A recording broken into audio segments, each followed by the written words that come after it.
За сайн бацхан бүгдээ. Өнөөдөр би та бүхэндээ олон файлын өргөтгөлийг нэгэн зэрэг яаж сольж болох талаар хийж үзэх гэсэн. За би юуны өмнө энд C дискийнхаа tests гэдэг хавцсан дотор 100 шиг файл үүсгээд бэлдсэн байгаа. Энэ файлын өргөтгөлийг би бүгднийг текст өргөтгөлтэй болгох гэсэн. За ингээм бол бүгдээрээ командын мөр ажиллуулад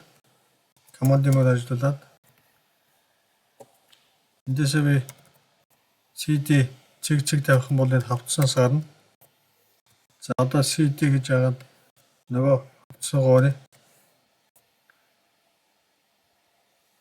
вообще